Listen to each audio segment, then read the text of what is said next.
வணக்கம் மக்களே, welcome to TNVG Tamil audio book. நீங்கள் கேட்டுக்கிட்டு இருக்க நாவல் ரகசிய மாளிகை பகுதி 4. நம்ம சேனலுக்கு நீங்கள் ஃபர்ஸ்ட் டைம் வந்திருக்கீங்கன்னா சப்ஸ்கிரைப் பட்டனை ப்ரெஸ் பண்ணி நம்ம சேனலுக்கு சப்போர்ட் பண்ணுங்கள். அப்படியே இந்த வீடியோக்கு ஒரு லைக்கையும் கொடுத்துருங்க. அத்தியாயம் 16. அந்த மாளிகைக்குள்ளே தென்பட்ட கனத்த இருட்டு புஷ்பராஜோட மனசுக்குள்ள பலவிதமான சந்தேகங்களை எழுப்புச்சு. குறிப்பாக அந்த பங்களாவில் தற்போதைய ஒரே வாரிசான தாம்சனுக்கு ஏதாவது நடந்துருமோ அப்படின்ற பயம் அதிகமாகிக்கிட்டே போக ஆரம்பிச்சது. அதுக்கு நாள் இரவு அதுக்குள்ள தனக்கு நேர்ந்த அனுபவங்கள் ஒன்றின் பின் ஒன்றாக அவருடைய மூளைக்குள்ள வந்து போகவும் செஞ்சுது. அதில் ஏதாவது ஒன்று தாம்சனுக்கு நடந்தா தாம்சனால் உயிர் வாழ முடியாதுன்னு புஷ்பராஜுக்கு தெளிவாக புரியவும் செஞ்சுது. தாம்சன் அவருடைய வாழ்நாளில் இப்படி ஒரு காட்சிகளை நிச்சயம் பார்த்துருக்க மாட்டார். தாம் பார்த்த சால்வின் துறையோட உருவமும் எலியும் தாம்சன் முன்னாடி மட்டும் வெளிப்பட்டுச்சுன்னா அவ்வளவுதான், மனுஷ நிலைமை என்ன ஆகுன்னு யோசிச்சு கூட பார்க்க முடியாது. அப்படி ஒரு அனுபவம் தாம்சனுக்கு நடந்துடக்கூடாதுன்னு மனசார வேண்டிக்கவும் செஞ்சார் புஷ்பராஜ். அன்னைக்கு ராத்திரி ரொம்ப நேரம் வரைக்கும் புஷ்பராஜால் தூங்கவே முடியல. ஏனோ புஷ்பராஜோடைய மனசு மட்டும் தாம்சனுடைய நினைவுகளை பற்றியே சுற்றி சுற்றி வர ஆரம்பிச்சது. தாம்சனுக்கு என்ன நடக்கும்? அந்த உருவம் தாம்சனுக்கு முன்னாடி வெளிப்படுமா? அப்படி வெளிப்பட்டா என்ன ஆகும்? சிந்தனையோட பாரம் தாங்காம கொஞ்ச நேரத்தில் அப்படியே கண்களை மூடி தூங்கியும் போனாரு. எப்போ கண் மூடினாருன்னு அவருக்கே கூட தெரியல. கண் விழிச்சப்போ விடியற்கால. புஷ்பராஜ் அறைக்கு வெளியே வந்தப்போ ராகவன் கட்டிலில் குப்புறப்படுத்திருந்தான். ராகவா ராகவா புஷ்பராஜ் தட்டி எழுப்பினாரு. அவன் வேகமாக கண் விழிச்சு எழுந்தான். என்ன இன்னைக்கு வழக்கத்துக்கு மாறா ரொம்ப தூங்கிட்ட போல இருக்கு? இல்லை சார், ராத்திரி முழுக்க தூங்கவே இல்லை. கிட்டத்தட்ட விடிய போகிற வேலையில் தான் நான் தூங்கவே ஆரம்பித்தேன். எனக்கு என்னவோ இந்த இடம் தங்கிறதுக்கு ஏற்ற இடம் இல்லைன்னு தோணுது சார். ஏன், ஏதாவது பயந்துட்டியா என்ன? இந்த வீட்டில் இதுக்கு முன்னாடி ஒரு பொம்பளை இருந்தாலாம். அவள் தான் உயிரை அவளாவே மாற்றிக்கிட்டான்னு இன்றைக்கி காலையில் தான் பால்காரர் என்கிட்ட சொன்னார். நேற்று ராத்திரி நீங்கள் அப்படியே படுத்தபடி யோசிச்சுக்கிட்டு இருந்தீங்க. பிறகு நீங்களும் தூங்கிட்டீங்க. நான் வந்து படுத்தேன். உடனே நானும் நல்லா தூங்கிட்டேன். தூங்கின பிறகு நம்ம வீட்டை யாரோ சுற்றி சுற்றி நடக்கிற மாதிரி எனக்கு தோணுச்சு. காலடி சத்தமும் கேட்டுச்சு. நான் கண் விழித்தேன். அது வரைக்கும் நல்லா நடந்துக்கிட்டு இருந்தவங்க சட்டுன்னு நின்றுட்டாங்க. நம்ம வராந்தால யாரோ நிற்கிறாங்க. அது ஒரு பொம்பளை உருவம். பிறகு அது நகர்ந்து இந்த அறையோட ஜன்னல்கிட்ட வந்து நின்றுச்சு. நான் மெதுவாக எழுந்தேன். பின்னால் வந்து யார் நீங்கன்னு கேட்டேன். பதில் கிடைக்கல. சட்டுன்னு வாய் விட்டு சிரிக்கிற ஒரு சத்தம். நிச்சயமாக அது பெண்ணோட சிரிப்பு தான் சார். இன்னும் விளக்கமாக சொல்கிறதுனா, கண்ணாடி துண்டுகளை ஒரு தகர டப்பாவில் போட்டு குலுக்கின மாதிரியான ஒரு சத்தம். நான் நடுங்கியே போயிட்டேன். அந்த நேரத்தில் அப்படி ஒரு சிரிப்பை யார் கேட்டாலும் நடுங்கி தான் சார் போவாங்க. இனிமேல் இந்த இடத்துல என்னால் தனியாக படுக்க முடியாது சார். கண்களை கசக்கியபடி படுக்கையிலிருந்து எழுந்தான் ராகவன். சார், கோச்சிக்காதீங்க சார், கொஞ்சம் நேரம் ஆயிடுச்சு. உடனே நான் டீ போட்டு கொண்டு வந்துடுறேன். என்னால் உங்களுக்கு வீணாக தொந்தரவு. நான் வேலையை விட்டு போயிடுறேன் சார் அப்படின்னு புலம்பியபடியே தன்னுடைய வேலைகளை பார்க்க தயாரானா ராகவன். இதை பாரு, இதுக்கெல்லாம் பயந்துக்கிட்ட வேலையை விட்டு போக போகிற? அதுதான் உன் பிரச்சனைனா இன்னிலேருந்து நான் படுக்கிற அறையில் நீ படுத்துக்கலாம். நான் சாதாரணமாக அவ்வளோ சீக்கிரம்லாம் தூங்க மாட்டேன். புஷ்பராஜ் அவனை ஆசுவாசப்படுத்த ஆரம்பித்தார். சார், நல்ல யோசனை சார். அப்படியே ஒருவேளை என்னை பிசாசு பிடிச்சா கூட நம்ம 2 பேரையும் சேர்த்து ஒன்றா தான் பிடிக்கும். ஆனால் ஒரே நேரத்தில் 2 பேரை இந்த பிசாசு பிடிக்குமா சார்? கேட்டபடியே ராகவன் ஸ்டவ்வை பற்ற வச்சு டீ போட ஆரம்பித்தான். சார், நீங்கள் நேற்று அந்த பங்களாவுக்கு போயிருந்தீங்க இல்லையா அப்படின்னு டீயை போட்டு முடிச்சுட்டு டீ கப்பை நீட்டியபடி புஷ்பராஜிட்ட கேட்கவும், எப்போ போனேன்னு கேட்குற ராகவா? சார், அந்த வீட்டில் சின்ன எஜமானு ஒருத்தர் வந்திருக்காருல்ல, நேற்று சாயந்தரம் நீங்கள் கூட அவரை பார்க்க போனீங்களே. ஆமாம் ஆமாம். ஏன் சார், என்ன தான் சார் செய்தி அப்படின்னு கேட்ட ராகவன் மேற்கொண்டு புஷ்பராஜ் சொல்கிறதுக்கு முன்னாடியே, சார், நான் சொன்னால் நீங்கள் நம்புவீங்களோ என்னவோ, அவருக்கு அங்கே எந்த நேரம் என்ன நடக்குமோன்னு ஒரே பதப்பதப்பாக இருக்குது சார். ஏன்னா இது வரைக்கும் அந்த பங்களாவில் இருந்தவங்க யாருமே உயிரோடு திரும்பி போனதே இல்லை. அந்த சால்வின் துறையுடைய ஆவி அந்த பங்களாக்குள்ளே இருக்கிறதா எல்லாரும் பேசிக்கிறாங்க. சார், நீங்கள் இந்த விஷயத்தை அவர்கிட்ட பக்குவமாக எடுத்து சொல்லி அவரை அங்கேருந்து கிளப்ப பாருங்க சார். டீயை கொடுத்துட்டு ராகவன் பேசினான். ராகவா, இதெல்லாம் நம்ம சொல்லி பார்க்கலாம். ஆனால் அவர் அங்கேருந்து வெளியேற சம்மதிப்பார்னு எனக்கு தோணலையே. அப்படின்னா இதுக்கு முன்னாடி அங்கே இருந்தவங்களுக்கு என்ன நடந்துச்சோ அதே மாதிரி தான் அவருக்கு நடக்க போகுதோ அப்படின்னு அவன் மேற்புறமாக கண்களை உயர்த்திபடி சொன்னான். என்ன நடக்கும்னு நீ சொல்ல வர? சார், அவங்க எல்லாருமே வீணான ஆபத்தில் மாட்டி செத்து போனாங்க. ராகவன் சொல்லவும், அதனால் இவருக்கும் அதே மாதிரி நடக்கும்னு சொல்கிறியா ராகவா? என்ன சார் நீங்கள் படித்தவர் இப்படி கேட்குறீங்களே? பொதுவாக நம்ம நடந்ததை வச்சு தானே நடக்க போகிறத பற்றி யோசிப்போம். எனக்கு என்னமோ என் மனசில் அப்படி தான் சார் படுது. என்ன இருந்தாலும் அந்த சின்ன எஜமா அங்கே தங்கிறது அவருக்கு நல்லதாக எனக்கு தோணலை சார். அந்த துரையோட ஆவி அவரை நிச்சயம் கொல்லாமல் விடாது. ராகவன் அவனுடைய கருத்தை அழுத்தமாக பதிவு பண்ணான். சரி சரி, அதெல்லாம் கிடக்கட்டும். நாம் தங்கியிருக்க இந்த அவுட் ஹவுஸில் யாரோ உயிரை மாற்றிக்கிட்டாங்கன்னு சொன்னியே, புஷ்பராஜ் கேட்டார். எல்லாமே அந்த துரையால் வந்த வேலை தான் சார். துரையோட வேலைக்காரங்க அந்த பொண்ணை பிடிச்சிட்டு போயிருக்காங்க. அங்கேயே எல்லாத்தையும் அவன் இழந்துட்டா. நேராக இங்கே வந்து உயிரை போக்கிக்கிட்டாளாம். ராகவா, நீ சொல்கிறத பார்த்தா இந்த கதையெல்லாம் எழுதுவாங்கல்ல, அவங்க சொல்கிற மாதிரியே சொல்கிறியப்பா. அதெல்லாம் எனக்கு தெரியாது சார். எனக்கு தெரிஞ்சதை நான் சொல்கிறேன். அதுவும் நானாலாம் சொல்லலை. இந்த மலைச்சரிவில் குடியிருக்கக்கூடிய எல்லாருமே சொல்கிற கதை தான் இது. என்ன இருந்தாலும் அந்த பொண்ணுக்கு என்ன பிடிக்க வேண்டிய அவசியம் இருக்காதுன்னு நான் நினைக்கிறேன். ஏன்னா நான் ஒரு அப்பாவை பாருங்க, நீங்கள் சொன்னதால தான் என் வேலைக்கே வந்தேன். அதெல்லாம் சரிதான் ராகவா, ஆனால் வேலைக்கு நீயே தானே வந்த. இங்கே வரும்போது அந்த பொண்ணு உயிரை மாற்றிக்கிட்ட விஷயம் உனக்கு தெரியாதா? புஷ்பராஜ் கேட்டார். சார், நான் கேள்விப்பட்டிருக்கேன். ஆனால் அவள் என்னையும் சுற்றி சுற்றி வருவான்னு எனக்கு என்ன சார் ஜோசியமா தெரியும்? ராகவா, இதுக்கெல்லாம் பயப்பட்டா இப்படிப்பா. நாங்கள்லாம் இல்லையா இங்கே? உன் கூட நாங்கள் 2 பேர் இருக்கோம். அப்புறம் என்னப்பா உனக்கு பயம்? ஏதோ குழந்த மாதிரி பயந்துக்கிட்டே இருந்தா எப்படி? முதல்ல பயப்படுறதை நிறுத்து. உனக்கு எந்த விதமான ஆபத்தும் வராது. பயம்தான் மனுஷனுடைய முதல் எதிரி. சரி சார், இனி நான் பயப்படல அப்படின்னு சொன்னவன் டிஃபன் தயாரிக்கிறதுல ஈடுபட ஆரம்பித்தான். அதுக்குள்ளே கதிர் எழுந்து வந்தார். ராகவன் சொன்னதை அவர்கிட்ட அப்படியே விவரிச்சார் புஷ்பராஜ். அதெல்லாம் ஒருவேளை ராகவனுடைய பிரம்மையாக இருக்கலாம்ல. இந்த அவுட் ஹவுஸை பற்றி அவன் ஏதாவது கேள்விப்பட்டிருப்பான். அதை மனசை நினச்சிக்கிட்டு படுத்திருப்பான். போதாத குறைக்கு காலையில் பால்காரர் வேற ஏதோ வந்து கிளறி விட்டுட்டு போயிருக்காரு. அதனால தான் அப்படி பேசுகிறான். கதிர் தன்னோட கருத்தை பதிவு பண்ணார். நீங்கள் சொல்கிறதும் சரிதான். நீங்கள் சொன்னபடி நடக்கவும் கூட வாய்ப்பு இருக்க தான் செய்யுது. டிஃபன் சாப்பிட்டுட்டு புஷ்பராஜ் தாம்சனை சந்திக்கிறதுன்னு முடிவு பண்ணார். அதனால் தாம்சன் தங்கியிருக்கக்கூடிய அந்த மாளிகையை நோக்கி நடந்தார். காம்பவுண்டுக்குள்ள நுழைஞ்சதுமே ரங்கையா தோட்டத்தை சீர்படுத்திக்கிட்டு இருந்ததை பார்த்தாரு. அந்த பகுதி இப்போது மனித வாசனையை ஏற்றுக்கிட்ட மாதிரி தெரிஞ்சுது. இப்படியே போச்சுன்னா இன்னும் ஒரு வாரத்துக்குள்ளே இது மற்ற வீடுங்க மாதிரி சகஜமான நிலைமைக்கு வந்துடும் அப்படின்னு அவர் யோசித்தவர் ரங்கையாவை பார்த்து ரங்கையா அப்படின்னு கூப்பிடவும், என்னங்க அப்படின்னு மண்வெட்டியோடு அவன் நிமிர்ந்தான்.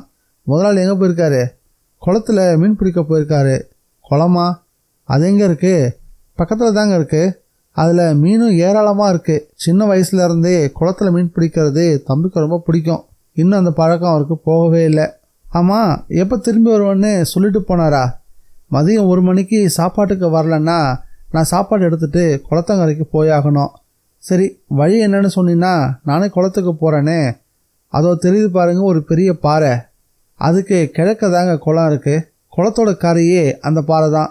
ரங்கையா ஒரு இடத்த சுட்டி காட்டினார். புஷ்பராஜ் அந்த திசையை நோக்கி நடக்கவும் ஆரம்பித்தார். முந்தைய நாள் தாம்சனுக்கு ஏதாவது புது அனுபவம் ஏற்பட்டுச்சான்னு தெரிஞ்சுக்கிறது தான் அவருடைய முக்கிய நோக்கமாக இருந்துச்சு. சின்ன சின்ன பாறைகளை தாண்டி ஒரு பெரும் பாறையை கடந்ததும் ரங்கையா குறிப்பிட்ட அந்த குளம் தென்பட்டுச்சு. தாம்சனும் அங்கே தான் இருந்தான். ஆனால் தாம்சன் அங்கே தனியாக இல்லையே. புஷ்பராஜ் யோசித்தபடி முன்னோக்கி நடக்க ஆரம்பித்தார். ஒரு தட்டையான பாறையோட பரப்பு மேலே காலை ஊனி மறுபுறம் வந்தார். தாம்சன் தூண்டில குளத்துக்குள்ளே வீசி மீன் பிடிச்சிக்கிட்டு இருந்தான். சுற்றிலும் பாறைகள்லாம் இறஞ்சி கடந்தது. பார்க்கறதுக்கு அது ஒரு அழகான காட்சியாக தெரிஞ்சுது. குளத்தில் தண்ணீர் கண்ணாடி போல தெளிவாக இருந்துச்சு. அவ்வப்போது தூண்டில் அசையதை தவிர குளத்தில் வேற எந்த சலனமும் இல்லை. புஷ்பராஜ் தாம்சனை நெருங்காமல் தாம்சன் நல்ல தெரும்படியான தூரத்தில் கொஞ்சம் ஒதுங்கி ஒரு பாறை மேலே உக்காந்தாரு. தாம்சனுக்கு பக்கத்தில் இளம் பெண் ஒருத்தி உக்காந்துட்டு இருந்தா. அவருடைய முதுகு பகுதி தென்பட்டதால் யாருன்னு அவரால் யூகிக்கவே முடியல. வெள்ளை நிறத்தில் ஃப்ராக் போட்டிருந்தா. கலர் ப்ரௌன் நிறத்தில் இருந்துச்சு. தோல் வரைக்கும் பாப் வெட்டப்பட்ட தலைமுடி. உண்மையில் அவளை ஒரு சின்ன பெண் குழந்தை அப்படின்னு தான் சொல்லணும். காத்துல அலைஞ்சிக்கிட்டு இருந்த தலைமுடிய அவ்வப்போது வலது கையால் உயர்த்தி ஒதுக்கிக்கிட்டு இருந்தா. அவளுடைய பின்னங்கழுத்து செதுக்கி எடுத்த ஒரு சிலையோடது போல இருந்துச்சு. நேற்றுக்கு தான் இந்த ஊருக்கு தாம்சன் வந்திருக்கான். அதுக்குள்ள இப்படிப்பட்ட பெண் ஒருத்தியோட நட்பு அவனுக்கு எப்படி கிடைச்சிருக்கோம்? யார் அந்த பொண்ணு? அதுவும் அவள் வாய் ஓயாம எதையோ பேசிட்டு இருக்கிற மாதிரி தெரியுதே. 10 நிமிஷம் வரைக்கும் தாம்சனை நெருங்காம காத்திருந்தார் புஷ்பராஜ். ஆனாலும் அவரால் அனுமானிக்கவே முடியல. புஷ்பராஜ் தாம்சனை நெருங்க ஆரம்பிச்சாரு. நெருங்க அவருடைய மனசுக்குள்ள இவ யாரா இருப்பா அப்படின்ற கேள்விதான் அதிகமாகிக்கிட்டு போக ஆரம்பிச்சுது. அத்தியாயம் 17. புஷ்பராஜ் நிதானமா அவங்கள நெருங்கினாரு. அவருடைய காலடி ஓசை கேட்டும் கூட அவங்க 2 பேரும் திரும்பி பார்க்கவே இல்லை. அவங்க 2 பேரும் எதையோ ஊன்றி கவனிச்சுக்கிட்டே இருந்தாங்க. அடுத்த நிமிடம் தாம்சனுடைய தூண்டில் சற்றுன்னு உயர்ந்துச்சு. துடிச்சுக்கிட்டு இருந்த ஒரு கெண்டை மீன் ஒன்று தூண்டில்ல தென்பட்டுச்சு. அதை தூண்டில இருந்து பிரிக்க முற்படும் போதுதான் தாம்சன் புஷ்பராஜை பார்த்தான். ஹலோ, வாங்க, என்னை தேடிட்டு இங்கே வந்துட்டீங்களா? தூண்டில இருந்து மீன் எடுத்து அதனுடைய செவிப்பகுதியில் விரலை நுழைச்சபடி கேட்டான். நான் இப்போதான் வரேன், அதுக்குள்ளே ஒரு புது ஃப்ரெண்டு கிடச்சிட்டாங்க போல இருக்கே. புஷ்பராஜ் சிரிச்சாரு. இங்கே வந்தப்போ எதிர்பாராமல் சந்திச்சேன். தாம்சன் பாறையில் இருந்த ஒரு பள்ளத்தில் மீனை போட்டபடி சொன்னான். ஆமாம், யார் இவங்க? புஷ்பராஜ் கேட்டாரு. இவங்க பேர் ஜீனா. இவங்க அப்பா டேவிட் மும்பையில் இருக்காரு. டேவிட் சால்வின் துறை கிட்ட தோட்டக்காரராக இருந்தவர். சால்வின் துறையோட மரணத்துக்கு பிறகும் டேவிட் அந்த தோட்டத்தை பராமரிச்சுட்டு வந்தார். செடி கொடிகள் மேலே அவருக்கு அதிகமான பற்றும் உண்டு. ஜீனா சின்ன வயசுல இருந்தே இங்கே தான் வளர்ந்துட்டு வரா. அவளுக்கு இந்த மலையடிவாரத்தில் ஒவ்வொரு மூளை முடுக்கும் நல்லாவே தெரியும். பயப்படாத தன்மை தான் அவளுடைய இயல்பு. ஜீனா உண்மையிலே பார்க்கறதுக்கு ரொம்பவே அழகா இருந்தா. 20 வயசுக்கும் குறைவாக தான் அவளை மதிப்பிடவே முடியும். பளபளத்த கால் பகுதிகளும் பளிங்கில செதுக்கி எடுத்த மாதிரியான கழுத்து பகுதிகளும் அவளை பார்க்கறதுக்கு ஏதோ ஒரு வனதேவதையை பார்க்குற மாதிரி இருந்துச்சு. தாம்சனுக்கு ரொம்பவே பொருத்தமான ஜோடியாக தான் அவள் தெரிஞ்சா. ஜீனா படித்ததெல்லாம் வெளியூரில். ஒவ்வொரு விடுமுறைக்கும் இங்கே வர்றது அவளுடைய வழக்கம். உட்காருங்க, தாம்சன் சொன்னான். அதுக்கெல்லாம் நேரம் இல்லைங்க, நான் கிளம்புறேன். இன்னைக்கு ராத்திரி இந்த மீனையெல்லாம் நம்ம சாப்பிட வேண்டியது தான். புஷ்பராஜ் சிரித்தபடியே நடக்க தொடங்கினாரு. வழியெல்லாம் அவருடைய சிந்தனை ரொம்ப தீவிரமாக ஒரு விஷயத்தை பற்றியே யோசிச்சுக்கிட்டு இருந்தது. இவ எதுக்காக தாம்சன் கிட்ட நெருங்கி பழக ஆரம்பிச்சிருக்கிறா? தாம்சன் இந்த பங்களாவினுடைய வாரிசு. தாம்சன் எதுக்காக இவ கூட நெருங்கி பழகிறான்? மதியத்தில் தாம்சனுக்கான சாப்பாட்டை எடுத்துக்கிட்டு ரங்கையா வந்தாரு.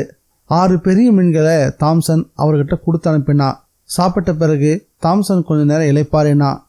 மணி 3க்கு மேலே ஆகியிருந்தது. சூரியன் மேற்கு திசையில் சாய தொடங்கி இருந்தான். இன்னும் கொஞ்ச நேரத்தில் தூரத்தில் உள்ள கருமையான மலை முகடுகளில் சூரிய ஒளி மறைஞ்சி பின்வாங்க ஆரம்பிச்சிடும். விரைவிலேயே அந்த பகுதி இருட்டவும் தொடங்கிடும். புறப்படலாமே அப்படின்னு சொல்லியபடி தாம்சன் எழுந்தான். சரி, நான் கிளம்புறேன். அவள் ஒரு காட்டு ஆடு மாதிரி பாறை கூட்டங்களுக்கிடையே பாஞ்சு மறைஞ்சும் போனான்.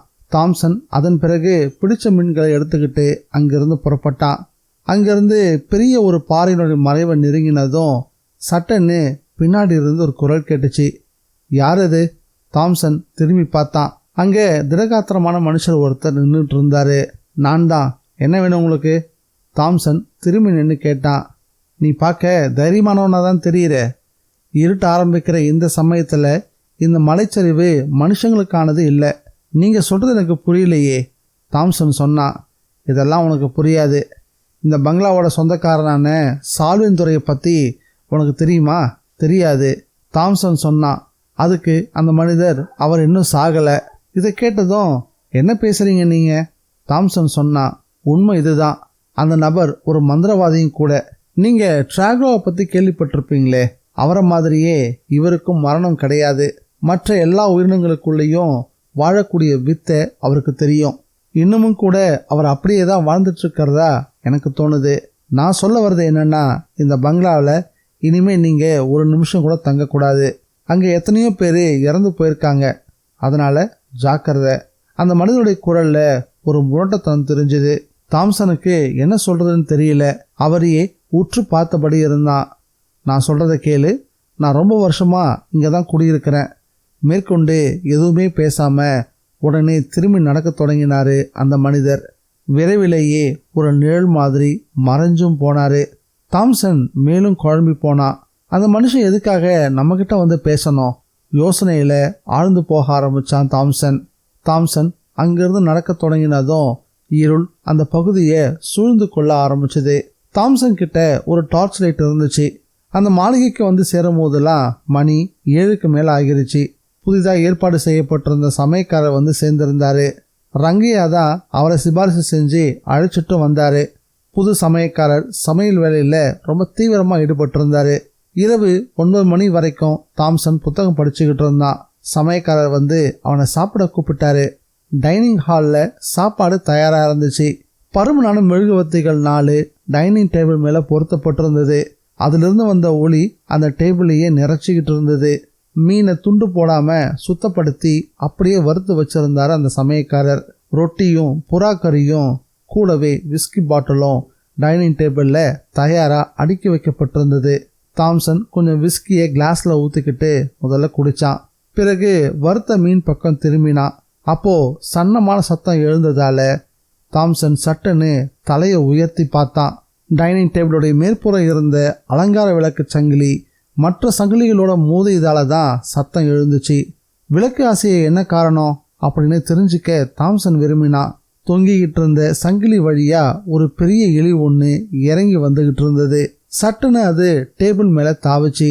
தாவின வேகத்துல டேபிள் மேல இருந்த 4 மெழுகுவத்திகளும் அணைஞ்சும் போச்சு. அந்த அறை முழுசும் இருள் சூழ ஆரம்பிச்சது. உடனே சமயக்காரர் எரிஞ்சுக்கிட்டு இருந்த மற்ற விளக்குகளோட அங்க வந்தாரு. எஜமா, என்னங்காச்சு? சமயக்காரர் வந்ததும் விசாரிச்சாரு. பயப்படுற அளவுக்குலாம் ஒண்ணுமில்ல. அலங்கார விளக்குல தொங்கிட்டு இருந்த சங்கிலி வழியா ஒரு எலி கால் தவறி விழுந்துருச்சு, அவ்வளவுதான். என்னது, எலியா? ஆமா. ஐயோ, ஏன் நீங்க ஏன் திகைச்சு போறீங்க? எஜமா, எலிக்கிட்ட ஜாக்கிரதையா இருக்கணுங்க.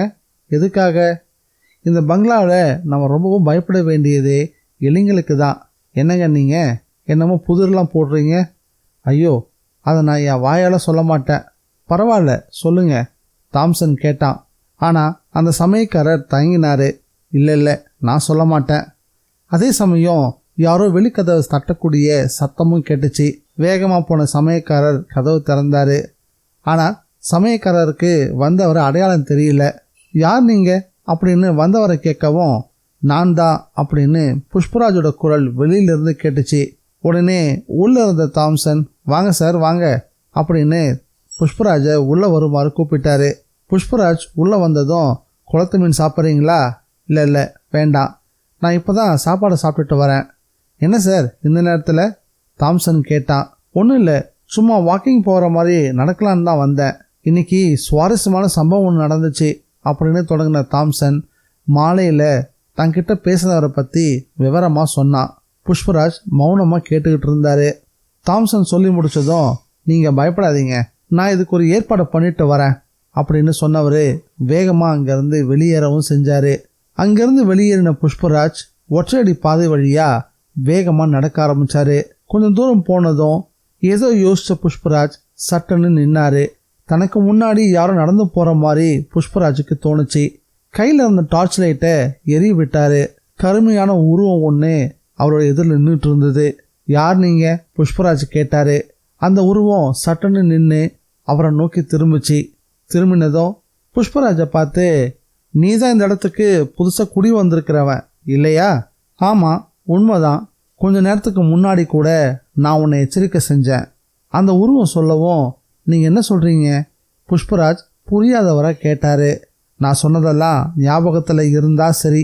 மேற்கொண்டு எதையும் பேச விரும்பாதவர் போல விடுவிடுன்னு அந்த உருவம் அந்த இருட்டுக்குள்ள மறைஞ்சும் போச்சு.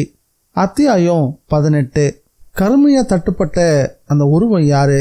புஷ்பராஜோட சிந்தனை அவசரமாக மனசில் இருந்த மறைமுகங்களில் அடுக்குகளில் தேட ஆரம்பிச்சது. தெரிஞ்ச முகமா? அப்படி எதுவும் தெரியலையே. இந்த இரவு வேளையில் அந்த மனுஷன் எதுக்காக நம்மக்கிட்ட வந்து சேர்ந்தாரு? எதுக்காக தன்னை எச்சரிக்கிற மாதிரி பேசினாரு? பேசாமல் அந்த மனுஷன் பின்னாடியே பின்தொடர்ந்து போகலாமா? புஷ்பராஜ் யோசிச்சாரு. விடியற் காலையில் 4 மணிக்கு பிறகு தான் அவங்க வேட்டையிலேருந்து திரும்பி வந்தாங்க. தாம்சன் ஒரு மானை சுட்டு வீழ்த்தி இருந்தான். 2 பேர் சேர்ந்து அதை மாளிகைக்கு கொண்டு வந்தாங்க. மதிய உணவுக்கு கதிரையும் அழைச்சிட்டு வருமாறு தாம்சன் கேட்டுக்கிட்டான். புஷ்பராஜ் தன்னோட இருப்பிடத்தை நோக்கி விரைஞ்சு வந்தார். வந்தவர் ராகவா புஷ்பராஜ் கூப்பிட்டு பார்த்தாரு. கூப்பிட்டதும் என்ன சார் அப்படின்னு சொல்லியபடி சமையல் அறையிலிருந்து ஓடி வந்தான் ராகவன். இன்றைக்கி எங்கள் 2 பேருக்கும் மதிய சாப்பாடு வேணாம், அந்த பங்களாவில் விருந்துக்கு போக போகிறோம், இன்றைக்கி உனக்கு மட்டும் சமைச்சிக்கோ என்ன. அதை கேட்டதும் நீங்கள் இவ்வளோ சீக்கிரமாக அவருக்கு நண்பர் ஆகிட்டது எனக்கு ரொம்பவே சந்தோஷமாக இருக்குது. எனக்கு என்னவோ தாமஸ்க்கு நல்ல நேரம் தான் நினைக்கிறேன், அதனால தான் அவர் கூட நீங்கள் சேர்ந்துருக்கீங்கன்னு தோணுது. இதுக்கு முன்னாடி நடந்தது எல்லாம் வச்சு பார்த்தா நான் சொன்னது சரிதான்னு உங்களுக்கு தோணவே இல்லையா சார்? நடந்ததெல்லாம் நடந்ததாகவே இருக்கட்டும், வீணா அதை பற்றி பேசி நேரத்தை வீணாக்க வேணாம் புஷ்பராஜ் சொன்னார். மதியம் 12 மணி வாக்கில் 2 பேரும் அவுட் ஹவுஸை விட்டு கிளம்பி மாளிகையை நோக்கி நடக்க ஆரம்பித்தாங்க. தாம்சன் இவனுடைய வரவை எதிர்பார்த்து ஒரு பெரும் நாட்காலையில் வராந்தாவிலேயே உட்காந்துட்டு இருந்தான். இவங்கள பார்த்ததும் சரியாக அந்த நேரத்துக்கு வந்துடுவீங்கன்னு நினச்சேன். தெரிஞ்சவங்க கூட உட்காந்து சாப்பிட்றதே ஒரு தனி சுகம்தான். அதுவும் இல்லாமல் நான் இங்கே வந்த பிறகு முதல் தடவையாக ஒரு நல்ல வேட்டையும் கிடச்சிருக்கு. புகைச்சி முடிச்சிருந்த சிகரெட்டை வீசி எறிஞ்சிட்டு தாம்சன் பேசினான். அதே சமயம் சமயக்காரரும் குரல் கொடுத்தாரு. எஜமா, சாப்பாடு தயாராக இருக்குங்க. நீங்கள் தூரத்தில் நடந்து வரும்போதே சமயக்காரர்கிட்ட நான் விஷயத்த சொல்லிட்டேன். அவங்க எல்லாருமே டைனிங் ஹாலை நோக்கி நடந்தாங்க. தோட்ட வேலை செஞ்சுக்கிட்டு இருந்த ரங்கையா எதாச்சியாக தலையை திருப்பி பார்த்துட்டு அவர் பாட்டுக்கு தன் வேலையை தொடர்ந்து செய்ய ஆரம்பித்தார். டைனிங் டேபிளில் நடுவில் 7 மெழுகுவத்திகள் ஏற்றி வைக்கப்பட்டிருந்தது. மெழுகுவத்தி ஸ்டாண்டு பளிச்சுன்னு தொடச்சி சுத்தமாக்கப்பட்டிருந்தது. பகல் பொழுதுலையும் வெளிச்சம் குறைவாக இருந்துச்சு அந்த அறை. மெழுகுவத்தி வெளிச்சம்தான் தேவையான வெளிச்சத்தை அந்த அறைக்கே கொடுத்துட்டு இருந்தது. அதை பார்க்குறதுக்கும் ரொம்பவே அழகாகவும் இருந்துச்சு. கறியோடு சேர்ந்து பல வகையான பதார்த்தங்களும் சமைக்கப்பட்டிருந்தது. சமையக்காரர் ரொம்பவே கை தேர்ந்தவர் அப்படின்றது அந்த சமையலை பார்த்ததுமே புஷ்பராஜ் தெரிஞ்சுக்கிட்டாரு. கறி செய்யப்பட்டிருந்த விருந்து புஷ்பராஜுக்கு ரொம்பவும் பிடிச்சிருந்தது. பார்த்தாலே எடுத்து சாப்பிடணும்னு தோணக்கூடிய ஒரு கைப்பக்குவம். இங்கே வந்த பிறகு இதுதான் முதல் முறையாக அவங்க 2 பேரும் இறைச்சியை சாப்பிட்டுட்டு இருந்தாங்க. சின்ன வயசில் உங்கள் அப்பா வேட்டைக்கு போகும்போது நீங்களும் போயிருக்கீங்களா? சாப்பாட்டுக்கு நடுவே புஷ்பராஜ் தாம்சனை பார்த்து கேட்கவும் அவன் ஏதோ ஒரு யோசனையில் இருந்துட்டு என்ன கேட்டீங்க அப்படின்னு திரும்ப கேட்டான். இல்லை, உங்கள் அப்பா கூட நீங்களும் வேட்டைக்கு போயிருக்கீங்களான்னு கேட்டேன். போயிருக்கேன், எல்லா நேரமும் இல்லை, ஒரு சில சந்தர்ப்பங்களில் மட்டும். பிறகு பேசியபடியே எல்லாரும் சாப்பிட்டு முடித்தாங்க. சாப்பிட்டு முடிக்கிற சமயத்தில் இந்த பங்களாவில் குடியிருக்கிறதுல உங்களுக்கு ஏதாவது அசௌகரியம் இருக்குதா என்ன? ஹாலுக்கு வரும்போது கதிர் தான் பங்குக்கு முதல் முறையாக பேச்சில் கலந்துக்கிட்டான். ஏன் இப்படி கேட்குறீங்க? தாம்சன் கேட்டான். விரும்பத்தகாத சில சம்பவங்கள் இங்கே நடந்திருக்கு, அதனால தான் கேட்டேன். நடந்திருக்கிறது என்னமோ உண்மைதான், ஆனால் அதுக்காக பயந்தா முடியுங்களா? நடந்ததெல்லாம் முடிஞ்சு போன ஒரு விஷயம்.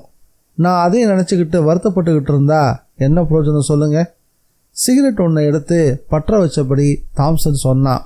மலைச்சரிவில் வளைஞ்சு நெளிஞ்சு செல்லக்கூடிய பாதையில் விவசாயிகள் எல்லாம் நடந்து போய்கிட்டு இருந்தாங்க. எறும்புகள் சாரசாரியாக ஊர்ந்து போகிறது மாதிரி இருந்துச்சு அந்த காட்சி. இன்றைக்கி ராத்திரி ஏதாவது திட்டம் போட்டு வச்சுருக்கீங்களா என்ன? ஒன்றும் இல்லையே, நேற்றைய களைப்பு இன்னும் தீரலை, போய் நல்லா தூங்கணும் புஷ்பராஜ் கேட்டதுக்கு தாம்சன் பதில் சொன்னான். அப்போது நாங்களும் கிளம்பட்டோமா? புஷ்பராஜ் எழுந்தார். 2 பேரும் பங்களாவிலிருந்து தங்களுடைய இருப்பிடத்தை நோக்கி நடக்க ஆரம்பித்தாங்க. வர வழியில் புஷ்பராஜும் கதிரும் பேசியபடி வந்தாங்க. அந்த பக்கத்தில் தானே அந்த பண்ணையார் வீடு இருக்கிறதா பால்காரர் சொன்னார். கதிர் ஆமாம் அப்படின்னு சொல்லவும், அங்கே யாரோ புதுசாக வந்திருக்கிறதா பால்கார் சொன்னார். இல்லை, புதுசாக ஒரு பொண்ணு வந்திருக்கிறதா சொன்னார். அது யாருன்னு தெரிஞ்சுக்கணுமே புஷ்பராஜ் கேட்டார். மாலை நேரம் வந்ததும் புஷ்பராஜ் மலை சரிவின் ஊடாக நடக்க ஆரம்பித்தார். முந்தைய நாள் தாம்சனை பார்த்த அதே குளக்கரை தான் அவருடைய லட்சியம். பாறைகளை தாண்டி குளத்துக்கு வந்து சேர்ந்தார். அந்த இடத்துல பாதை ரொம்பவும் கடினமானதாக இருந்துச்சு. அதுக்கு முதல் நாள் போலவே தாம்சனும் ஜீனாவும் அங்கே இருந்தாங்க.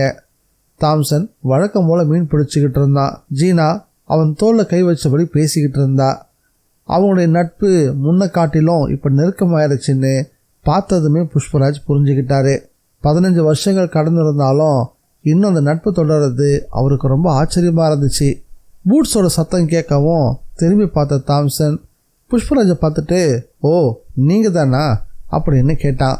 தாம்சன் தன்னுடைய எண்ண ஓடத்தை கண்டுபிடிச்சிருவானோ அப்படின்னு யோசித்தபடி, சும்மா உட்காந்துருக்க முடியல, போர் அடித்தது, அதனால் இப்படி நடக்கலான்னு வந்தேன், எனக்கும் அதுதான் நிலைமை. ஓய்வு எடுக்கணும்னு பார்த்தேன், ஆனால் சாயந்தரமானதும் இந்த பக்கம் வரணும்னு மனசுக்குள்ளே தோண ஆரம்பிச்சுது. இந்த பொண்ணும் எனக்காக காத்திருப்பாளே, அதான் அவளையும் பார்க்கலான்னு தோணுச்சு. தாம்சன் கடைசியாக சொன்ன வார்த்தைகளை சொன்னப்போ ஜீனா வெக்கத்தோட தலையை தாழ்த்திக்கிட்டா. உங்கள் அப்பா ஊரில் இல்லையாம்மா? அவளை பார்த்து புஷ்பராஜ் கேட்டார். இல்லை, மும்பையில் இருக்காரு. போய் 1 வாரம் ஆகுது. அங்கே எங்களுக்கு சொந்தக்காரங்க வீடெல்லாம் இருக்குது. ஜீனா சொல்லவும், என்னைக்கு வர்றாரு? புஷ்பராஜ் கேட்டார். அது சொல்ல முடியாதுங்க. அப்பாவோட பயணமெல்லாம் வரையறையே இல்லாதது. அவராக விரும்பி திரும்பி வந்தால் தான் உண்டு. டேவிட் ஊரில் இல்லாமல் இருக்கிறது ஜீனாவுக்கு நல்ல சந்தர்ப்பமாக அமைஞ்சு போச்சு. ஒருவேளை டேவிட்டுக்கு இந்த நட்பு தெரிய வந்தால் கூட தடை எதுவும் சொல்ல மாட்டார்னு தோணுச்சு. காரணம், தாம்சன் அந்த மலைச்சரிவில் குறிப்பிடத்தக்க ஒரு பணக்காரன். தங்க சேமிப்பே அவங்கிட்ட ஏராளமாக இருந்துச்சு. மாலை நேரம் மலைச்சரிவை சுற்றி வளைச்சி சூழ ஆரம்பிச்சுது. மேற்கொண்டு அங்கேயே காலம் கடத்தினா மாளிகைக்கு போய் சேர்றதுக்கு நேரமாக கூட போகலாம். அதனால வழியில் சில சிரமங்களும் ஏற்படலாம். சூரியன் மேற்கு புற மலை உச்சியிலிருந்து தாழ்ந்து வந்துகிட்டு இருந்தான். ஜீனா அவங்ககிட்ட இருந்து விடை பெற்றுக்கிட்டு ஒரு பேடைமான் போல பாஞ்சு மறைஞ்சும் போனான். அவள் கண்ணை விட்டு மறைஞ்சு போன சில நிமிடங்கள்லேயே அவள் போன திசையிலிருந்து ஒரு அலறல் சத்தம் கேட்டுச்சு. திகைப்போட பரஸ்பரம் ஒருத்தர் பார்த்துக்க ஆரம்பிச்சாங்க. புஷ்பராஜ் கொஞ்சம் கூட யோசிக்காம அந்த திசையை நோக்கி பாஞ்சு போனாரு. அந்த நொடியில் இதுக்கு முன்னாடி அந்த பகுதியில் நடந்த சம்பவங்கள் எல்லாமே ஒரு நிமிடம் மூளைக்குள்ளே வந்து போச்சு. ஒருவேளை அவளுக்கு ஏதாவது ஆபத்து ஏற்பட்டிருக்குமோ யோசித்தபடியே சப்தம் அந்த திசையை நோக்கி விரைஞ்சு போய்கிட்டு இருந்தாரு. புஷ்பராஜை தொடர்ந்து தாம்சனும் ஓடி வந்துகிட்டு இருந்தான். ஏறத்தாழ 100 மீட்டர் தொலைவு வந்ததும் ஜீனா பயத்தில் நடுங்கியபடி நிற்கிறது தெரிஞ்சுது. என்னமாச்சு? கிட்ட வந்த புஷ்பராஜ் பதபதப்பாக கேட்டாரு. அதோ அங்கே ஒரு மனுஷன், யாரோ ஒருத்தன் பாறையோட பிளவுகளுக்கு நடுவில் நின்றுகிட்டு இருக்கிறத பார்த்தேன். எந்த இடத்துல? புஷ்பராஜ் கேட்டார். அதோ அங்கே அப்படின்னு சொல்லியபடியே அந்த இடத்த அவ சுட்டி காட்டினா. 2 பேரும் இங்கே நில்லுங்க, நான் போய் என்னென்னு பார்த்துட்டு வரேன்னு புஷ்பராஜ் தன்னோட ரிவால்வரை கையில் எடுத்து பிடிச்சபடி அந்த பிளவு பகுதியை நோக்கி ஓட ஆரம்பித்தார். அங்கே யாரையுமே காணலை. அந்த பிளவு பகுதியை தாண்டி மறுபுறம் வந்து பார்த்தாரு. இதுக்கிடையில் அந்த பகுதி முழுசும் இருள் பரவ ஆரம்பிச்சிருந்தது. அந்த இருட்டிலையும் அங்கே சில குகைகளும் பள்ளங்களும் இருக்கிறது தெரிஞ்சுது.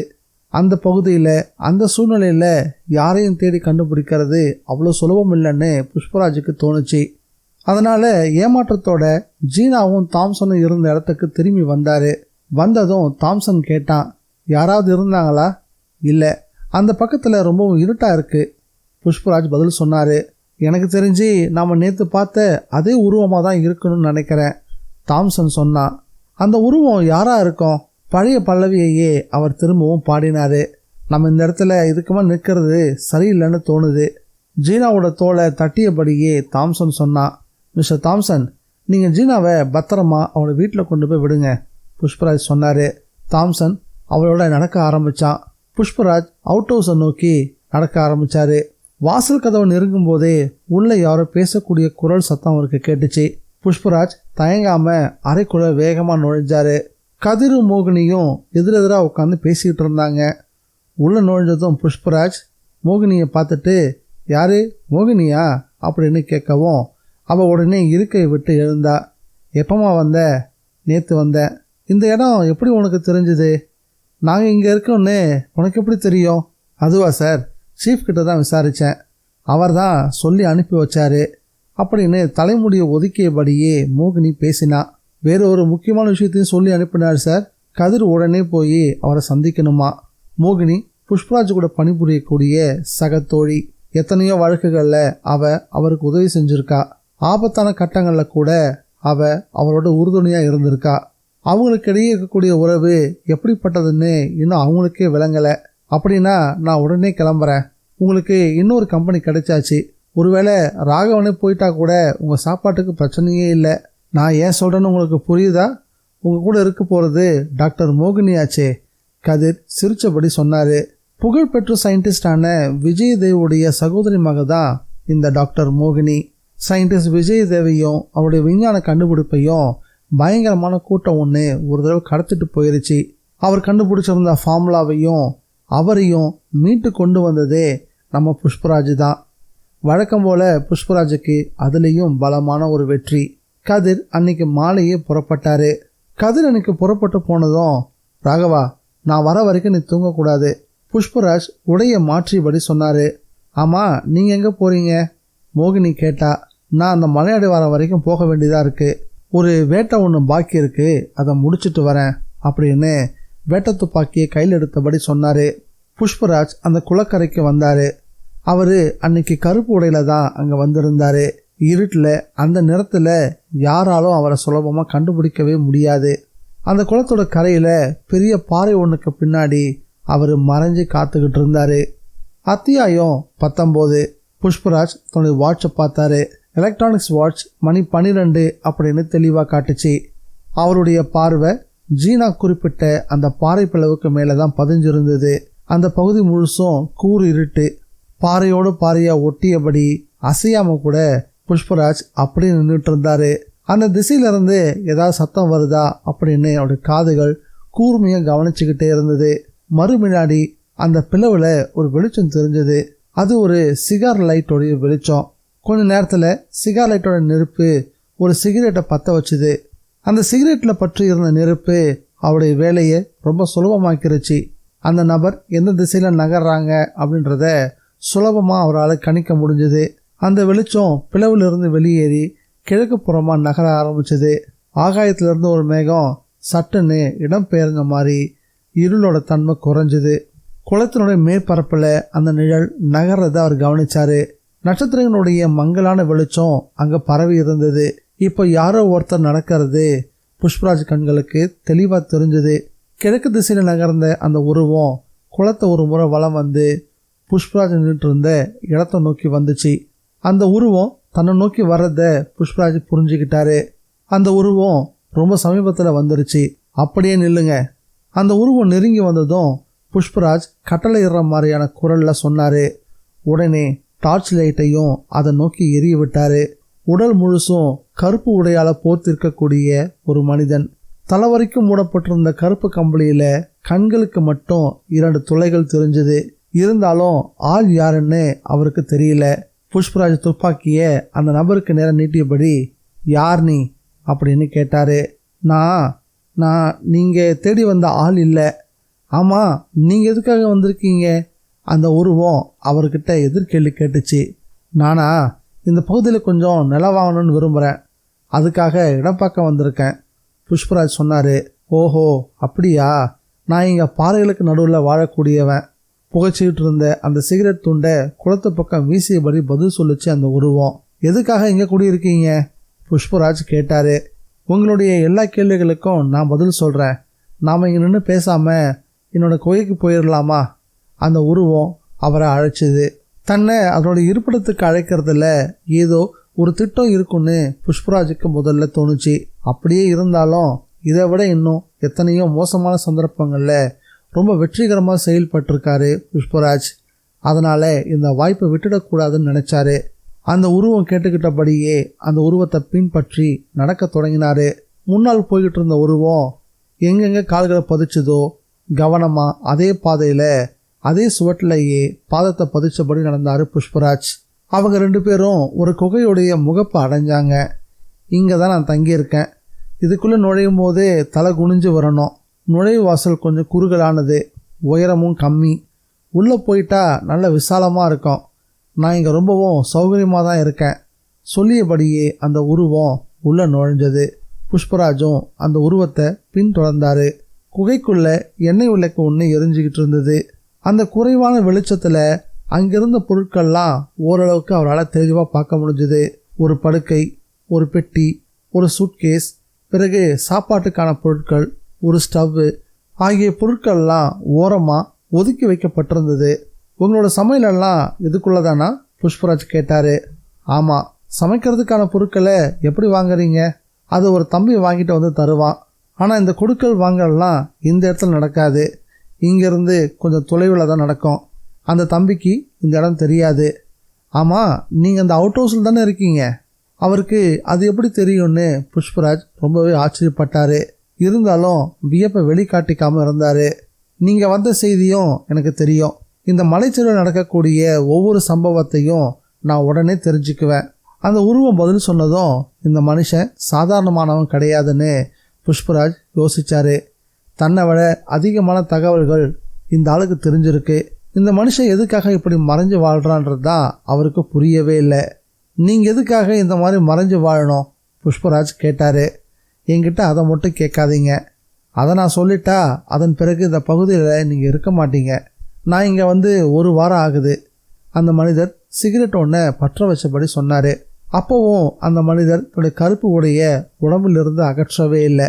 இல்லை, தெரியாமல் தான் கேட்குறேன். இந்த மலைச்சரிவு ஆபத்து நிரம்பி இடம்னு உங்களுக்கு தெரியுமா தெரியாதா? தெரியும். இந்த குகைக்கு வெளியே ஏராளமான மரணங்கள்லாம் நடந்திருக்கு. அது எல்லாத்தையுமே கேள்விப்பட்டிருக்கேன். நீங்கள் வர வழியில் ஒரு பங்களா இருக்கே, அந்த பங்களாவோட சொந்தக்காரர் சால்வின் துரை ரொம்ப மோசமான மனுஷனாக இருந்தார். கொடூரமான குணம் அவருக்கு. பல பேரை பலியாட மாத்துறது தான் அவருடைய பொழுதுபோக்கே. எத்தனையோ பெண்களை நாசப்படுத்தி அவங்களையும் அழிச்சிருக்காரு. நீங்கள் காத்திருந்த குளத்தில் அவனுடைய உடம்பெல்லாம் விதந்துச்சு. அது ஒரு காலம். அந்த நபர் சொல்லிக்கிட்டே இருக்கவும், இதெல்லாம் நீங்கள் கேள்விப்பட்ட செய்திகள் மட்டும்தானா அப்படின்னு புஷ்பராஜ் கேட்டார். ஆமாம், கேள்விப்பட்ட செய்திகள் தான். இருந்தாலும் உண்மைன்னு எனக்கு நல்லாவே தெரியும். நீங்கள் குறிப்பாக இந்த இடத்துல தங்கிறதுக்கு ஏதாவது காரணம் இருக்கா என்ன? புஷ்பராஜ் கேட்டார். நான் உங்கள்கிட்ட ஆரம்பத்திலேயே சொன்னேன், இதை மட்டும் கேட்காதீங்க. அந்த மனுஷனை அதுக்கு மேலே வற்புறுத்த வேண்டான்னு புஷ்பராஜுக்கு தோணுச்சு. இந்த மனுஷனை சுற்றி ஏதோ ஒரு ரகசியம் மட்டும் இருக்குதுன்றத புஷ்பராஜ் புரிஞ்சிக்கவும் செஞ்சார். தாம்சனை இந்த நபர் தாக்க முயற்சி பண்ணுறதா புஷ்பராஜுக்கு தோணுச்சு. அந்த கோணத்தில் பார்த்தா இந்த மனுஷன் யாராக இருக்க முடியும்? ஒருவேளை தாம்சனோட கதையை முடிச்சுட்டு அவருடைய சொத்துக்களை கைப்பற்ற நினைக்கிறாரோ? அந்த சொத்துக்களை அப்படியெல்லாம் கைப்பற்ற முடியாதே. புஷ்பராஜ் யோசிச்சபடி இருந்தார். பிறகு சுதாரிச்சுக்கிட்டு, நம்ம எதிர்பாராமல் சந்தித்தது சந்தோஷம்தான். புஷ்பராஜ் சொல்லவும், எனக்கும் சந்தோஷம்தான். நாம் மறுபடியும் சந்திக்கலாம். ஏன்னா நீங்கள் எப்போ வேணாலும் இங்கே வந்து சந்திக்கலாம். அதாவது இங்கே வந்து சத்தம் கொடுத்தா போதும், நான் வெளியே வந்துடுவேன். இந்த மலைச்சரிவில் 2 கிலோமீட்டருக்குள்ளே நீங்கள் வந்தால் நான் தெரிஞ்சுக்க முடியும். உங்கள் கூட வேறு யாராவது வந்தால் என்ன உங்களால் பார்க்க முடியாது. அதோட நம்ம உறவும் துண்டிக்கப்படும். நீங்கள் எப்போ தனியாக வந்தாலும் நான் உங்களை வரவேற்க தயாராக இருக்கேன். பேசியபடியே அந்த நபர் எழுந்தார். எதுவுமே சொல்லாமல் குகையிலிருந்து வெளியேறி போனார். ஆனால் சில நிமிஷங்கள்லே திரும்பி வந்தார். வந்ததும் அவரை பார்த்த புஷ்பராஜ், என்னாச்சு அப்படின்னு கேட்டார். யாரும் இந்த பக்கம் வர மாதிரி தெரிஞ்சுது. ஆளை பார்த்தீங்களா? பார்த்தேன், ஆனால் நான் எதிர்பார்த்த ஆள் இல்லை. அப்போ வந்தவர் யார்? பால்காரர். அவர் உங்களுக்கு தெரியுமா? எனக்கு இங்கே இருக்கக்கூடிய எல்லாரையும் தெரியும். ஆனால் என்ன தான் இங்கே இருக்கிற யாருக்குமே தெரியாது. அது என்னோடய பாதுகாப்புக்கு அவசியமும் கூட. அந்த மனிதர் லாவகமாக பேசினார். உங்களை பார்ப்பேன்னு நான் கொஞ்சம் கூட எதிர்பார்க்கவே இல்லை, புஷ்பராஜ் சொன்னார். உங்களுக்கு என்ன தெரியுமா? அந்த மனிதர் வியப்போட கேட்டார். நீங்கள் தானே எனக்கு தெரியாது, ஆனால் இங்கே யாரோ தங்கியிருக்காங்கன்னு மட்டும் தெரியும். எப்படி தெரிஞ்சுது? நேற்று டேவிடோட பொண்ணு ஜீனா இந்த இடத்துல யாரோ பார்த்து பயந்து அலறினா. உண்மைதான், அவள் பயப்பட்டது உங்களை பார்த்து தான் இல்லையா? ஆமாம், அந்த விஷயந்தான் இங்கே யாரோ தங்கியிருக்காங்கன்ற செய்தியை எனக்கு சொல்லாமல் சொல்லுச்சு. ஆமாம், நீங்கள் எதை எதிர்பார்த்து இங்கே வந்தீங்க? அந்த நபர் புஷ்பராஜ்கிட்ட கேட்டார். அந்த நபருடைய மனசுக்குள்ளே வந்திருக்கிறவர் தன்னை ஆராயறதுக்காக, தன்னோட செயல்பாடுகளை ஆராயறதுக்காக வந்திருக்காருன்னு சந்தேகப்பட்டு தான் இந்த கேள்வியை கேட்டார். தான் எச்சரிக்கையோடு நடந்துக்கணும். எதில் இருக்கக்கூடிய மனுஷன் தன்னை பற்றி விவரங்களை சுலபத்தில் தெரிஞ்சுக்குவாருன்னு இந்த கேள்வி கேட்டதும் புஷ்பராஜுக்கு புரிய ஆரம்பிச்சது. நான் ஏற்கனவே என்னோட நோக்கத்தை சொல்லிட்டேன். ஒரு வகையில் நான் உங்களை பாராட்டுறேன். ஆபத்து நிறைஞ்ச இந்த இடத்துல நீங்கள் தனியாக வந்து தங்கியிருக்கிறதே ஒரு தைரியம்தான். அதை பற்றி தான் யோசிச்சுக்கிட்டு இருந்தேன், புஷ்பராஜ் சமாளித்தார். இந்த இடத்துக்கு யாரும் வரமாட்டாங்கன்னு எனக்கு தெரியும். குறிப்பாக ராத்திரி நேரத்தில் இங்கே யார் வந்தாலும் நான் அவங்கள சுட்டு கொண்டுடுவேன். அதுவும் எனக்கு சந்தேகம் ஏற்பட்டா. அதில் எந்த மாற்றமும் கிடையாது. இந்த இடத்துல இதுக்கு முன்னாடி இறந்து போனவனுடைய பட்டியலில் மேலும் ஒரு எண்ணிக்கை சேரும், அவ்வளவுதான். அந்த மர்ம மனிதர் எந்த விதமான தயக்கமும் இல்லாமல் பேசினார். சரி, நான் கிளம்புறேன். வேட்டைக்கு போகிற சொல்லிட்டு தான் வந்திருக்கேன். ஒரு சின்ன உயிரியாவது வேட்டையாடணும்னு நினைக்கிறேன். சொல்லியபடியே புஷ்பராஜ் எழுந்தார். உங்கள் விருப்பப்படியே செய்யுங்க. அந்த நபர் புஷ்பராஜை பின் தொடர்ந்தார். குட் நைட் விடையும் கொடுத்தாரு. பதில் வாழ்த்த சொல்லிட்டு புஷ்பராஜ் அந்த நபருடைய கண்களை விட்டு மறைஞ்சாரு. நேராக தான் தங்கியிருக்கக்கூடிய அவுட் ஹவுஸுக்கு தான் போகணும்னு நினச்சாரு. வழியில் அந்த ரகசிய மாளிகையை கடந்து போக தான் வேண்டியிருந்தது. அந்த பகுதியை நெருங்கினதும் ஒரு தடவை அந்த மாளிகையை பார்த்தாரு. அதில் வெளிச்சமே இல்லை. ஒருவேளை ரங்கையன் தூங்கியிருப்பார் அப்படின்னு புஷ்பராஜுக்கு தோணுச்சு. ஆனால் எதையோ பார்த்த மாதிரி சட்டுன்னு நின்னார் புஷ்பராஜ். மலைச்சரிவில் யாரோ ஒருத்தர் நின்றுட்டு இருந்தாங்க. ஊன்றி பார்த்தாரு. சந்தேகமே இல்லை, அது தாம்சன் தான். அத்தியாயம் 20. தாம்சன் இந்த நேரத்தில் அங்கே என்ன பண்ணிக்கிட்டு இருக்கான்? புஷ்பராஜ் தனக்குத்தானே கேட்டுக்கவும் செஞ்சார். ஆபத்து நிறைஞ்ச அந்த பகுதியில் எதுக்காக தாம்சன் தனியாக நிற்கணும்? வீணா ஆபத்தை ஏன் வரவழைக்கணும்? இருந்தாலும் கொஞ்ச நேரம் தாம்சனை கவனிக்கணும்னு தீர்மானம் பண்ணினாரு. மணி 1க்கு மேலே ஆகியிருந்தது. அந்த பகுதி இருட்டால் மட்டும் இல்லை, அமைதியாலேயும் பலமாக சூழப்பட்டிருந்தது. ஆகாயத்திலிருந்து சன்னமான பனிப்பொழிவு ஒரு பக்கம், மேற்கு புறத்திலிருந்து பனிப்படலம் மேகம் போல நகர்ந்து போகிறத புஷ்பராஜ் கவனிக்கவும் செஞ்சார்.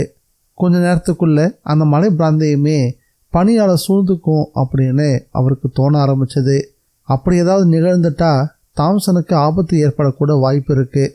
அப்படி ஏற்பட்டால் அவனை காப்பாற்ற முடியுமான்னு அவருக்குள்ள சந்தேகமும் எழ ஆரம்பிச்சது. தாம்சன் இன்னும் அங்கே தான் நின்றுட்டு இருந்தான். அவன்கிட்ட எந்த விதமான அசைவும் இல்லை.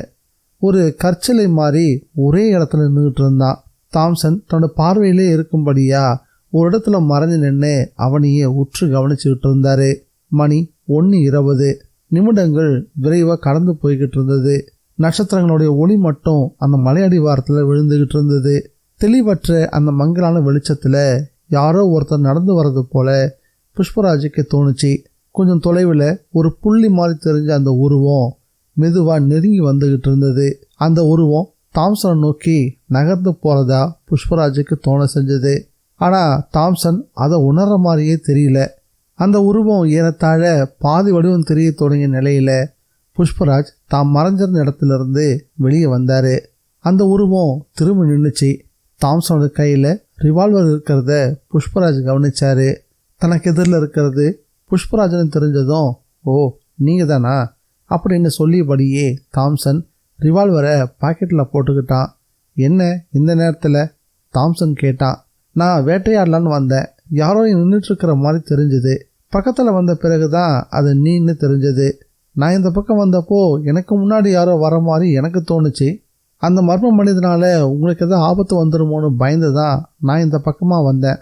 புஷ்பராஜ் பேசியபடியே முன்னோக்கி போகவும் தாம்சனை நோக்கி வந்துக்கிட்டு இருந்த அந்த உருவம் தன்னோட திசையை மாற்றிக்கிட்டு அங்கேருந்து விலகி போயிருச்சு. இந்த நேரத்தில் இங்கே வந்தது யாராக இருக்கும்? புஷ்பராஜ் கேட்டார். யாராவது இந்த வழியாக போகிறவங்களாக இருப்பாங்க. இந்த இடத்துக்கு வேற யார் வரப்போகிறாங்க? தாம்சன் கொஞ்சம் கிண்டலாக சொன்னான். நீ சொன்ன மாதிரி யாராவது வழிபோக்கனா இருந்தால் இவ்வளோ தூரம் வந்த பிறகு எதுக்காக திரும்பி போகணும்? அதுதான் எனக்கு ரொம்ப சந்தேகமாக இருக்குது.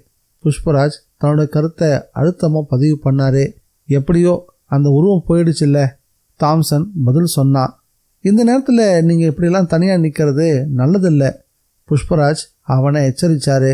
நான் இப்போ தான் வந்தேன், எதுக்கும் இருக்கட்டும்னு ரிவால்வர் எடுத்துகிட்டு வந்தேன். எச்சரிக்கையோடு தான் இருக்கேன்.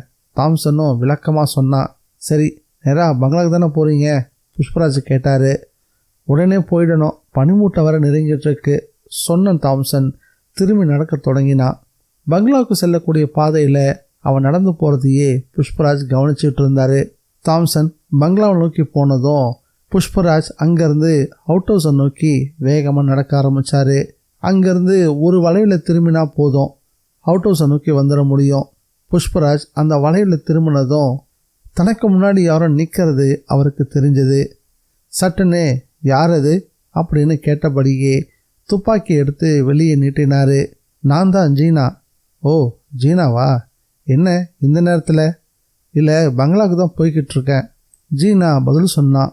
பரவாயில்லையே, நேற்று நீ யாரையோ பார்த்து பயந்ததை அதுக்குள்ளே மறந்துட்ட போல இருக்கு.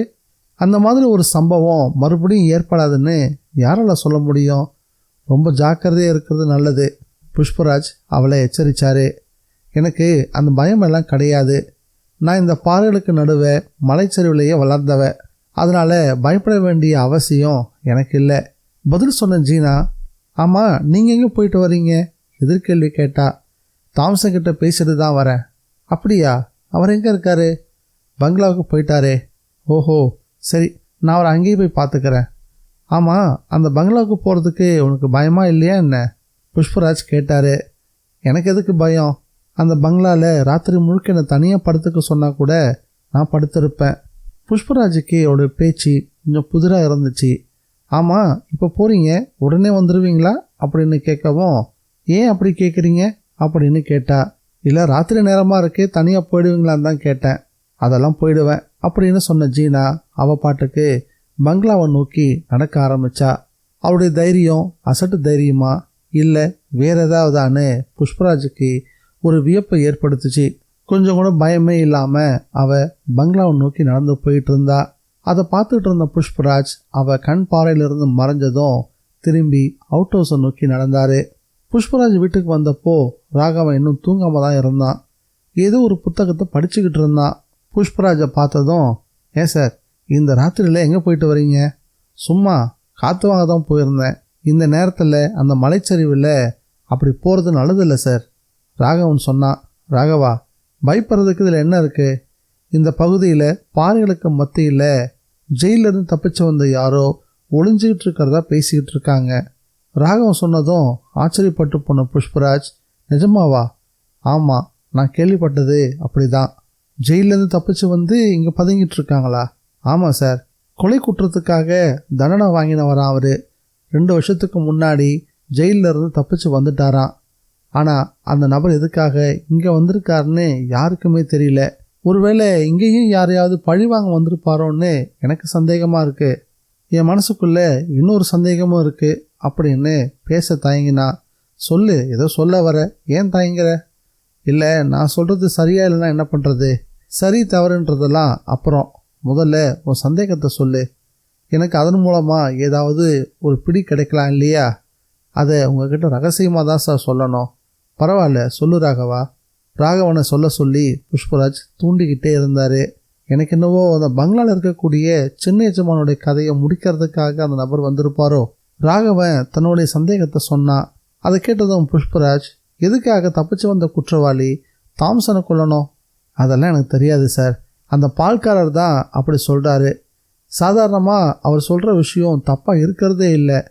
அவ்வளோ தீர்க்க தரிசனம் அவருக்கு தெரியுமா என்ன? புஷ்பராஜ் குதர்க்கமாக கேட்டார். அவர் சொன்னதெல்லாம் இது வரைக்கும் தவறாமல் நடந்திருக்கே. அப்படின்னா இதுக்கு முன்னாடி அவர் என்னெல்லாம் சொல்லியிருக்காரு? இதெல்லாம் நடந்திருக்கு. உன்னோட கருத்துப்படி அந்த பால்காரர் சொல்கிறாரு அதெல்லாம் அப்படியே நடக்குதுன்னா ஒருவேளை அது எல்லாத்தையும் அவரே கூட செஞ்சுருக்கலாம்ல? புஷ்பராஜ் கேட்கவும், சார், அது எல்லாத்தையும் செஞ்சால் அவருக்கு என்ன சார் லாபம்? அது எனக்கு எப்படி தெரியும்? சரி, அதெல்லாம் போகட்டும். டேவிட்டை பற்றி உனக்கு ஏதாவது தெரியுமா? புஷ்பராஜ் கேட்கவும், ஓ தெரியுமே அப்படின்னு சொன்னார் ராகவன். அவருடைய பொண்ணை பற்றி? யார்? அந்த அடங்காப்பிடாரி தானே? ஓஹோ, அந்த பொண்ணை பற்றி உனக்கு அவ்வளோ தெரியுமோ? தெரியாமல் என்ன சார், அவன் இந்த பக்கமெல்லாம் ராத்திரி பகல்னு வித்தியாசமே இல்லாமல் சுற்றி திரியிறவ. அந்த பொண்ணுக்கு தாம்சனை இதுக்கு முன்னாடி தெரியுமா என்ன? தெரியும்னு தான் பால்காரர் சொல்கிறாரு. இதெல்லாம் அவருக்கு எப்படி தெரியும்? 15 வருஷத்துக்கு முன்னாடி பெரிய முதலாளி சாகும்போது இந்த சின்ன முதலாளிக்கு ஒரு 10 வயசு இருக்குன்னு சொன்னார். அப்போவே இவங்க 2 பேரும் ஒன்றா விளையாடுவாங்களாம். அப்போ பழக்கமாக இருந்திருக்கும் சார். சரி, அதெல்லாம் இருக்கட்டும். நான் ஒரு விஷயத்த உங்கள்கிட்ட கேட்டால் அதை பற்றி சரியான தகவலை உன்னால் எனக்கு தர முடியுமா? கேளுங்க சார், முடிஞ்சால் சொல்கிறேன். அந்த குடும்பத்தை பற்றி உனக்கு ஏதாவது தெரியுமா? எனக்கு அந்த குடும்பத்துடைய ரகசியம் எதுவுமே தெரியாது சார். ஒருவேளை பால்காரர்கிட்ட கேட்டிங்கன்னா அவர் சொல்லுவார். ராகவன் கிட்ட பேசிட்டு அறைக்குள்ளே வந்தார் புஷ்பராஜ். அங்கே மோகினி நல்லா தூங்கிட்டு இருந்தாலும் அடிக்கடி அரை தூக்கத்தில் அசைகிற மாதிரியே புரண்டு படுத்துக்கிட்டு இருந்தா. கிட்ட வந்த புஷ்பராஜ் மோகினி அப்படின்னு கூப்பிடவும் என்னாச்சுன்னு கேட்டபடியே பரபரப்போட எழுந்து உட்கார்ந்தா. பிறகு தன்னை ஆசுவாசப்படுத்திக்கிட்டு, நீங்கள் போனதுக்கப்புறம் நான் ஒரு புத்தகத்தை எடுத்து படிச்சுக்கிட்டு இருந்தேன். அப்படியே கண்ணை மூடிட்டேன். சட்டுன்னு ஒரு சத்தம் கேட்டுச்சு. அந்த ஜன்னல் பக்கம் யாரோ நிற்கிற மாதிரி தெரிஞ்சது. உத்து பார்த்தா ஒரு கையோட நிழல். கொஞ்ச நேரத்தில் அது ஒரு பொண்ணோட உருவமாக மாறிச்சு. ராகவனை கூப்பிட்டு கேட்டேன். அப்போ தான் இந்த வீட்டுக்குள்ளே யாரோ ஒரு பொண்ணு தான் உயிரை மாற்றிக்கிட்ட விஷயத்தையே சொன்னார். அப்போ கூட இது எல்லாத்தையும் என்னால் நம்ப முடியல. ஆனால் இங்கே நிழலான விஷயங்கள், மர்மமான செயல்கள் நிறையவே நடக்கிற மாதிரி எனக்கு தோணுது. நான் அந்த விவசாயியோட வீட்டில் தங்கியிருந்தப்போ கூட இதே மாதிரி ஒரு அனுபவம் எனக்கு ஏற்பட்டுச்சு. அங்கேயும் அந்த கையோட நிழல் உனக்கு தெரிஞ்சுதான் என்ன? புஷ்பராஜ் கேட்டார். ஆமாம், நான் அந்த நிழலை அங்கேயும் பார்த்தேன். நான் இங்கே வந்துட்டதை அந்த நிழல் தெரிஞ்சு வச்சிருக்கு போல இருக்கு அப்படின்னு சிரித்தபடியே சொன்னான். அதே நேரம் ராகவன் படுத்திருந்த அறையிலிருந்து ஒரு அலறல் சத்தம் பயங்கரமாக கேட்டுச்சு. சப்தம் கேட்டதும் புஷ்பராஜ் ராகவனுடைய அறைக்கு ஓடினாரு. அங்கே மல்லாந்து படுத்து கிடந்தான் ராகவன், அதுவும் உயிரற்ற நிலையில. அவனுடைய மார்பு பகுதியிலிருந்து ரத்தம் வழிஞ்சுக்கிட்டு இருந்தது. இந்த நாவல் உங்களுக்கு பிடிச்சிருக்கா இல்லையான்றத மறக்காம கமெண்ட்ல பதிவு பண்ணுங்க. நம்ம சேனலுக்கு நீங்க ஃபர்ஸ்ட் டைம் வந்திருக்கீங்கன்னா சப்ஸ்கிரைப் பட்டனை ப்ரெஸ் பண்ணி நம்ம சேனலுக்கு சப்போர்ட் பண்ணுங்க. மீண்டும் இந்த நாவலுடைய இறுதி பகுதியில் சந்திக்கலாம். Bye guys.